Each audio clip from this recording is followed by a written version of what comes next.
Bismillahirrahmanirrahim. Assalamualaikum warahmatullahi wabarakatuh. Waalaikumsalam.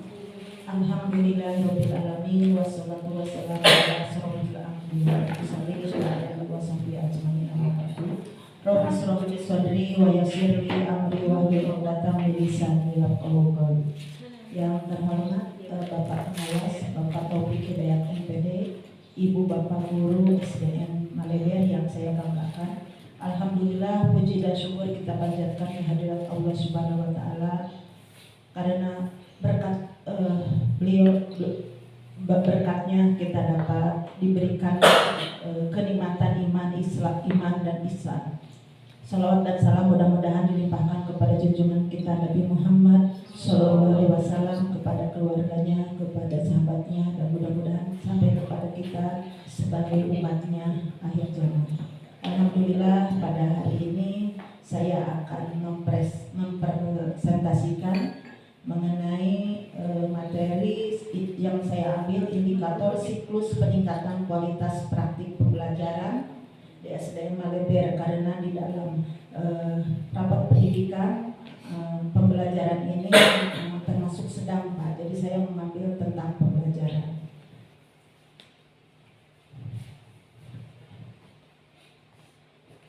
Target perilaku yang pertama adalah kepala sekolah memandu diskusi persiapan observasi kinerja guru secara terbuka, realistis dan relevan dengan peningkatan kerja. Yang kedua, kepala sekolah melaksanakan observasi kinerja guru secara efektif dengan menetapkan rating berdasarkan bukti perilaku. Yang ketiga, kepala sekolah memandu diskusi dan refleksi tindak lanjut secara terbuka dan realistis dengan peningkatan kinerja. Tugas guru yang pertama adalah merencanakan pembelajaran atau pembimbingan. Yang kedua, melaksanakan pembelajaran atau pembimbingan. Yang ketiga, menilai hasil pembelajaran atau pembimbingan. Melibatkan hal-hal yang penting, yaitu merencanakan pembelajaran berarti menyiapkan langkah-langkah yang akan diambil untuk mencapai tujuan belajar. Yang pertama, menentukan tujuan pembelajaran, apa yang ingin dicapai setelah proses belajar. Yang kedua, memilih materi pembelajaran, materi apa yang relevan dengan tujuan yang ingin dicapai.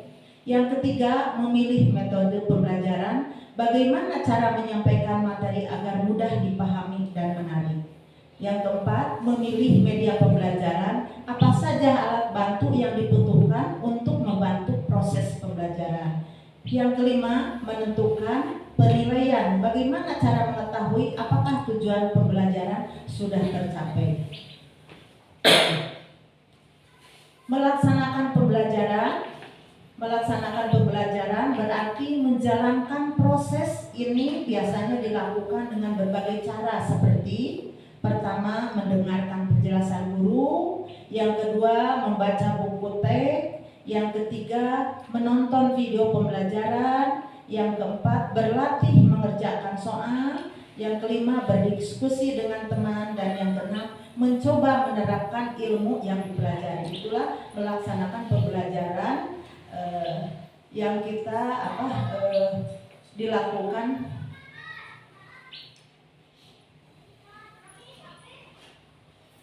Tiga, menilai pembelajaran. Menilai hasil pembelajaran artinya mengevaluasi seberapa efektif proses pembelajaran, seberapa jauh tujuan pembelajaran yang tercapai. Ini melibatkan mengukur pencapaian, yaitu menentukan seberapa banyak pengetahuan, keterampilan, dan sikap yang telah diperoleh. Menganalisis hasil, yaitu memahami ketercapaian hasil tertentu dan apa yang dapat dipelajari dari proses tersebut. Memberikan umpan balik, yaitu memberikan informasi tentang kemajuan belajar dan apa yang perlu ditingkatkan.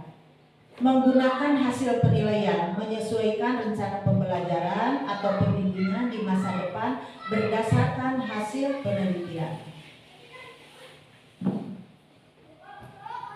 Penilaian hasil pembelajaran dapat dilakukan dengan berbagai cara, seperti tes tertulis yaitu menilai pemahaman konsep dan kemauan memecahkan masalah. Presentasi menilai kemampuan komunikasi dan presentasi. Portofolio yaitu menilai perkembangan kemampuan dan usaha orang yang belajar. Observasi yaitu menilai perilaku dan keterampilan orang yang belajar. Penilaian hasil pembelajaran bertujuan untuk meningkatkan kualitas pembelajaran dan membantu orang yang belajar mencapai tujuan pembelajaran mereka. Membuat rencana pelaksanaan pembelajaran RPP atau modul ajar. Yang pertama, mata pelajaran, tema, sub atau pembelajaran. Tujuan, area pengembangan, strategi mencapai tujuan dan pengembangan, strategi menciptakan pembelajaran teratur, strategi menciptakan pembelajaran yang berpusat pada peserta didik, dan alat ukur pencapaian tujuan pembelajaran. Strategi yang berpusat pada siswa yaitu strategi yang menempatkan siswa sebagai faktor utama dalam proses belajar. Strategi yang menciptakan pembelajaran yang berpusat pada siswa berfokus pada, yaitu melibatkan siswa. Siswa aktif dalam menentukan topik, tujuan, dan metode belajar. Mereka diberi kesempatan untuk mengeksplorasi minat mereka, bertanya, dan menemukan jawaban. Menciptakan lingkungan belajar yang mendukung, yaitu guru menciptakan suasana kelas yang aman, inklusif, dan mendorong siswa untuk berani bereksplorasi dan mencoba hal yang baru. Memanfaatkan berbagai metode pembelajaran. Guru menggunakan berbagai metode pembelajaran yang menarik dan sesuai dengan gaya belajar siswa seperti proyek, diskusi, simulasi, atau pembelajaran yang berbasis permainan. Membangun kolaborasi, siswa didorong untuk bekerja sama, saling mendukung dan saling belajar dari satu sama lainnya. Dengan menerapkan strategi ini, pembelajaran menjadi lebih menarik, efektif, dan bermakna bagi siswa. Mata pelajaran, materi pokok, tema, subtema, pembelajaran, multisumber. Yang pertama, media cetak. Media cetak biasanya yaitu dari surat kabar, majalah, tabloid, brosur, pamflet, poster, katalog, buku telepon, dan kalender. Media elektronik itu televisi, radio, internet, dan komputer, juga laptop. Sedangkan lingkungan untuk SD Malibere ini alhamdulillah lingkungannya yaitu lingkungan bertani. Jadi insya Allah anak-anak mengenal. Yang penting dalam P5 juga kalau tidak salah anak itu prosesnya yang dinilai itu. Dan dalam P5 juga yang saya kemarin ada ikut webinar Pak, jadi waktu dari Dispora. Jadi yang nama P5 itu tidak harus menghasilkan produk, tidak harus menghasilkan ada panen raya ya, atau misalkan menampilkan hasil-hasil anak. Terus lagi tidak perlu dana. Jadi kalaupun kita misalkan di SD Malibere ini anak dalam berbicaranya, apalagi sekarang banyak kontaminasinya, dalam berbicaranya kasar, bisa saja itu dijadikan P5 itu diantaranya.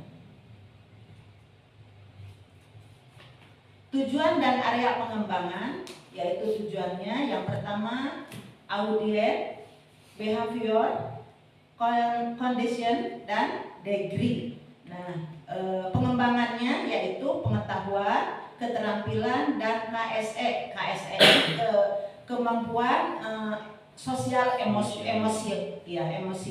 Nah, audience, behavior, dan condition, dan degree ini dikenal dengan ABCD. Adalah framework yang digunakan dalam penulisan judul pembelajaran. Framework ini membantu dalam merumuskan tujuan pembelajaran yang jelas, spesifik, terukur, dan terarah. Audiens, siapa target dari tujuan pembelajaran ini?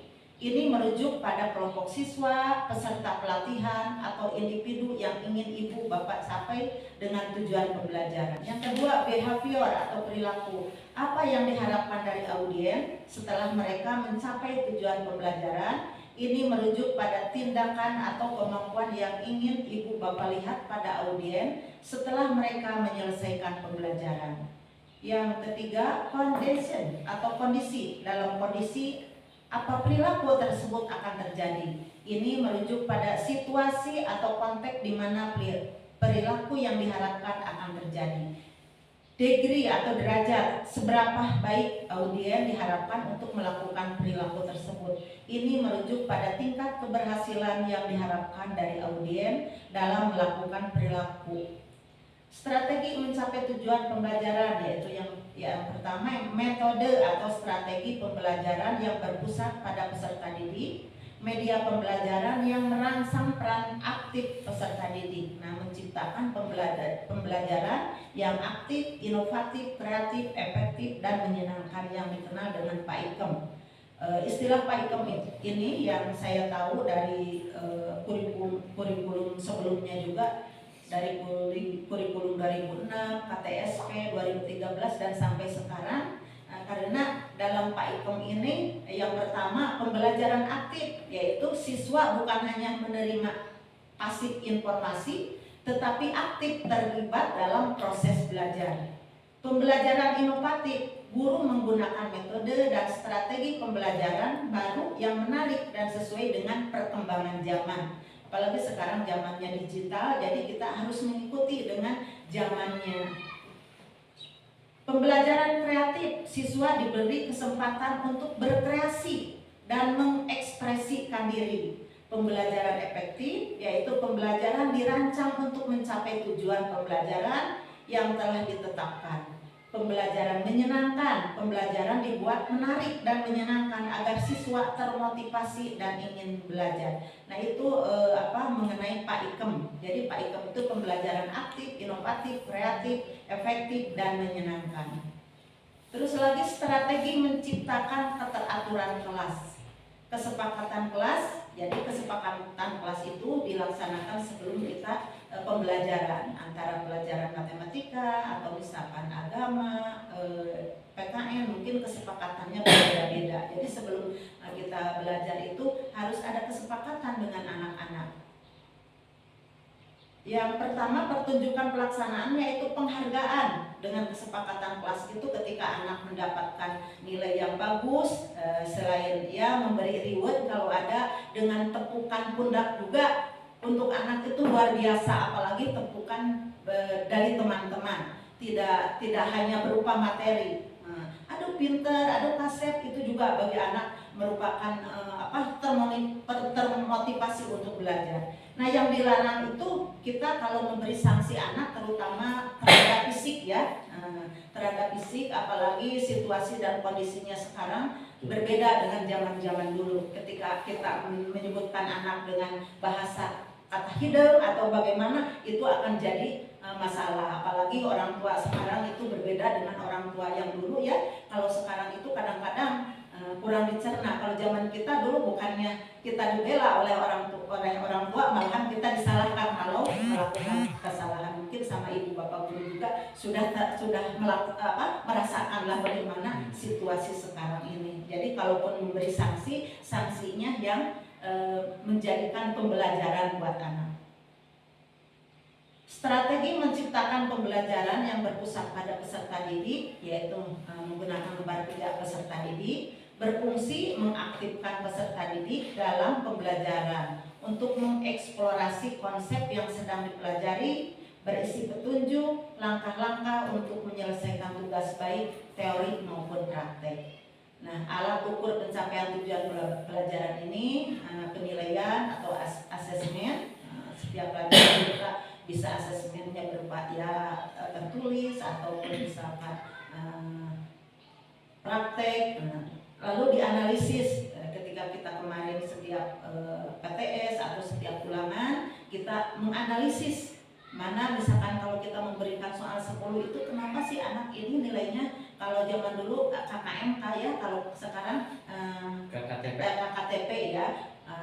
Dianalisis, jadi masalahnya apa ini anak itu sampai tidak nilainya tidak sesuai dengan KKTP, direfleksi terus ditindak lanjut. Yang sesuai dengan KKTP mungkin mengadakan pengayaan di atas KKTP atau penguatan di bawah KKTP, kita mengadakan perbaikan atau remedial.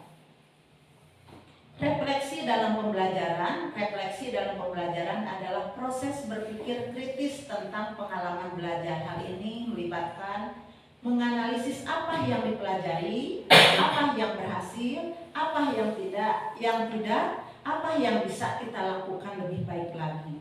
Mengevaluasi metode dan strategi pembelajaran. Apakah metode pembelajaran yang digunakan efektif? Apakah perlu mengubah strategi? Menetapkan tujuan untuk pembelajaran di masa depan, apa yang ingin dipelajari selanjutnya, bagaimana agar dapat mencapai tujuan tersebut. Nah, refleksi ini membantu memahami pembelajaran secara lebih dalam, meningkatkan kinerja dan mencapai tujuan pembelajaran. Nah, tindak lanjut dalam pembelajaran adalah langkah-langkah yang diambil setelah refleksi untuk meningkatkan pembelajaran. Hal ini bisa berupa menerapkan perubahan pada strategi pembelajaran. Jika menemukan bahwa metode pembelajaran tertentu tidak efektif, dapat mencoba metode baru atau memodifikasi yang lama. Mencari sumber daya tambahan. Jika merasa perlu mempelajari lebih lanjut tentang topik tertentu, dapat mencari buku, artikel, atau video tambahan. Jadi kita tidak hanya menggunakan dari buku saja. Kita walaupun merdeka belajar, tapi banyak referensi yang saya rasakan dari buku-buku kurikulum sebelumnya juga. Berkolaborasi dengan orang lain, yaitu berdiskusi dengan teman sejawat atau mentor tentang topik yang dipelajari agar dapat memberikan perspektif baru dan membantu memahami materi lebih dalam.